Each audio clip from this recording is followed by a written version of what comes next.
పై శిల్పాలు గోడలపై చిత్రాలు వేయడం చూస్తుంటారు. అంతరించిపోతున్న భారతీయ కళలను సంస్కృతులను కాపాడాలని ఓ అమ్మాయి నిశ్చయించుకుంది.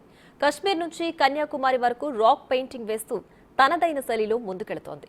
యువ చిత్రకారిణి లావణ్యతో మా ప్రతినిధి మధు ఫేస్ టు ఫేస్. శిలలపై శిల్పాలు చెక్కడం చూసాం, గోడలపై బొమ్మలు గీయడం చూసాం. కానీ ఇక్కడ మాత్రం అంటే మహబూబాబాద్ జిల్లా మరిపేడలో ఉన్న ఒక ప్రాంతం రాక్ గార్డెన్లో సంబంధించినటువంటి గుట్టల మధ్యలో తమ బొమ్మలు గీస్తూ ఆ బొమ్మలకి ప్రాణం పోస్తుంది తెలంగాణకు చెందినటువంటి ఒక అమ్మాయి. ఆమె పేరు చెప్తుంటే లావణ్యగా చెప్పుకోవచ్చు. మనం విజువల్స్ చూసుకోవచ్చు. తను ఉన్నటువంటి మరిపేడ కేంద్రంలో ఒక మారుమూల ప్రాంతంలో ఉన్నటువంటి ఒక చిన్న గార్డెన్లో తన రాక్స్ అంటే శిలలు అంటే పెద్దగా ఎత్తెత్తుగా ఉన్న శిలలపై ఉన్నటువంటి ఆ శిలలని ఎంచుకొని తన నైపుణ్యంతో ఇక్కడ రాక్ పెయింటింగ్ మీద వేస్తుంది. మనం విజువల్స్ చూసుకోవచ్చు. ఆమె వేసినటువంటి చిత్రాలు కూడా అందరినీ చూపారు కూడా ఆకట్టుకుంటున్నాయి. అంటే చూసే విజువల్స్ కూడా అరే ఏంటి బొమ్మలు ఇంత బాగా గీసింది, ఇది అచ్చం అంటే వీటికి అంటే సంబంధించినటువంటి శిలలపై కూడా బొమ్మలకి ప్రాణం పోసేలా ఈ చిత్రాలు గీసింది అని, శిలలపై పెయింటింగ్ ఏంటి అన్ని వాటన్నిటికీ ప్రాణం పోస్తున్నారు. అందరూ మిమ్మల్ని ఆశ్చర్యచకితులు అవుతున్నారు. అసలు ఏంటి విషయం? యాక్చువల్లీ మాకు ఈ ప్రాజెక్టు నా పేరు నామోజు లావణ్య. నా నేటివ్ ప్లేస్ వచ్చేసి యాదాద్రి భువనగిర్. మేము రీసెంట్గా ఇక్కడికి మరిపేడ బంగ్లాకి మహబూబాబాద్ డిస్టిక్ వచ్చినాము. ఇక్కడ పెద్ద పెద్ద రాక్స్ మీద పెయింటింగ్ వేయడానికి. మాకు నచ్చిన విషయం ఏంటంటే ఇంత పెద్ద పెద్ద రాక్స్ మీద పెయింటింగ్ వేయడం అనేది ఎవరు చేయలేదు. సో అండ్ అందులో వైల్డ్ ఎనిమల్స్ని దింపాలి అండ్ చాలా రఫ్గా ఉంటాయి ఈ రాక్స్, అసలు స్మూత్గా ఉండే అసలు సపోర్ట్ కూడా చేయయి. సో మేము ఏం చేసినామనంటే మా టాలెంట్ని చూపించుకునే అవకాశం వచ్చింది అని చెప్పేసి మేము వెంటనే దీనికి ఓకే చేసేసి మేము ఇక్కడికి వచ్చి పెయింటింగ్ స్టార్ట్ చేసినాము వైల్డ్ ఎనిమల్స్ రాక్స్ మీద.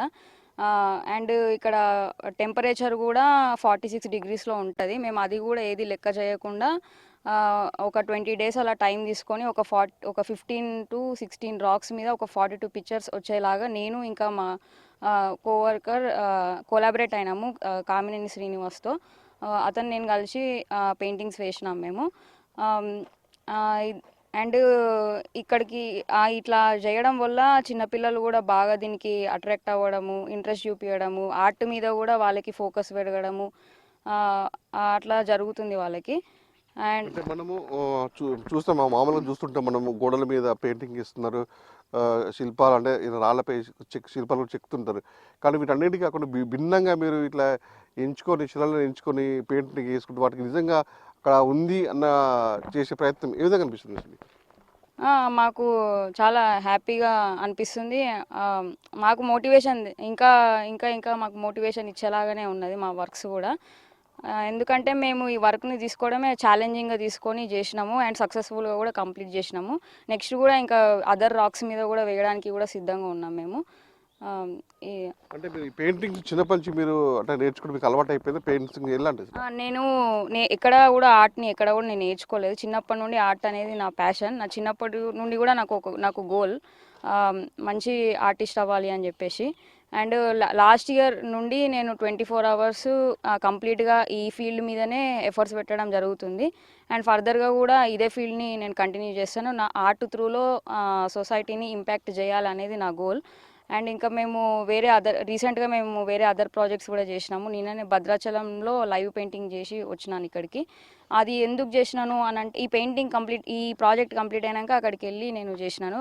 దాని రీజన్ ఏంటంటే మన కల్చర్ అండ్ మన ఇండియన్ కల్చర్ అండ్ హెరిటేజ్ని ప్రపంచానికి చూపించాలి. అది నేను రెస్పాన్సిబుల్గా ఫీల్ అవుతాను. నా ఆర్ట్ త్రూలో నా ఆర్ట్ వేస్ట్ అవ్వద్దు అని చెప్పి చూపించాలి, జనాలకు చూపించాలి. ఎందుకంటే మన వెస్ట్రన్ డామినేషన్ ఎక్కువైపోయింది. సో మన ఇండియన్ కల్చర్ అండ్ హెరిటేజ్ కూడా మనం చాటి చెప్తే అది మన చిన్న రెస్పాన్సిబుల్ ఒక పని.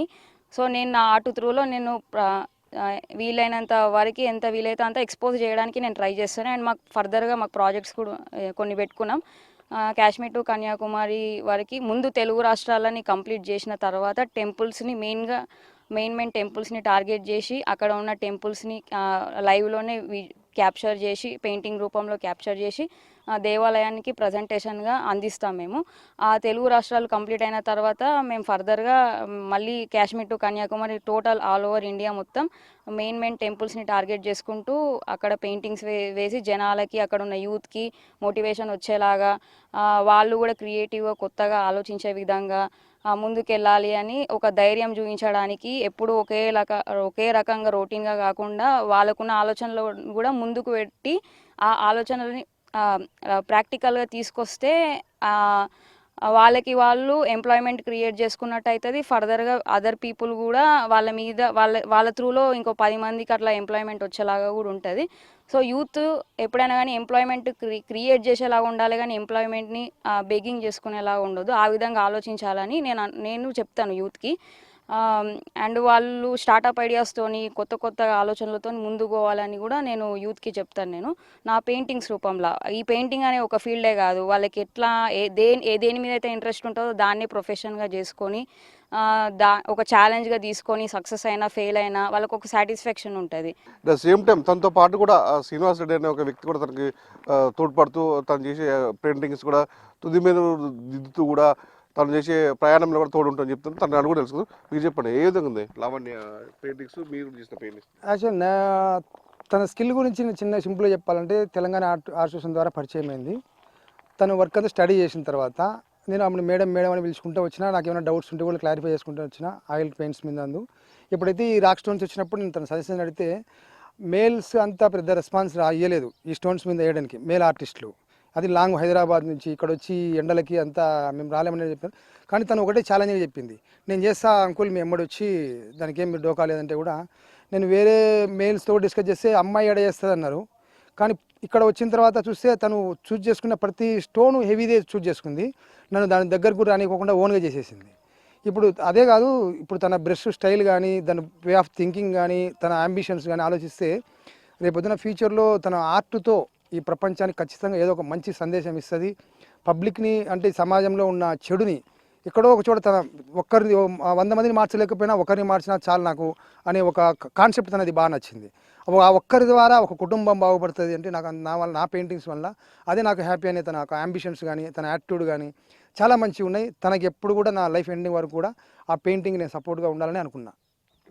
మొత్తానికైతే కాశ్మీర్ టు కన్యాకుమారి వరకు తను ఏదైతే అనుకుందో దేవాలయాన్ని, అంటే భారతీయ సంస్కృతి కళని కాపాడుకునేందుకు తను ఎంచుకున్నటువంటి ఈ రాక్ పెయింటింగ్ని నాకు దోహదపడుతుంది. అట్ ద సేమ్ టైం అంటే పిల్లల్లో కూడా అవగాహన పెంచింది కూడా, తన మోటివేట్ చేసింది కూడా నా పెయింటింగ్స్ ద్వారా అందరినీ కొంచెం మోటివేట్ చేయడానికి సిద్ధంగా అని చెప్తున్నారు. మొత్తంగా ప్రజల మార్పు రావాలి అని చెప్పేసి నేను చేసే కార్యక్రమాన్ని కూడా, అంటే సంబంధించినటువంటి రాక్ పెయింటింగ్లో కూడా ఏదైనా చరిత్ర మొత్తం సృష్టించాలని చెప్పేసి నా చిరకాల వాంఛ అని చెప్పేసి సంబంధించినటువంటి పెయింటింగ్ లావాలని చెప్తే పరిస్థితి ఉంది. ఇది ఇక్కడ పరిస్థితి. ఇప్పుడు నిరంతరం మధ్య బిగ్ టీవీ, మహబూబా.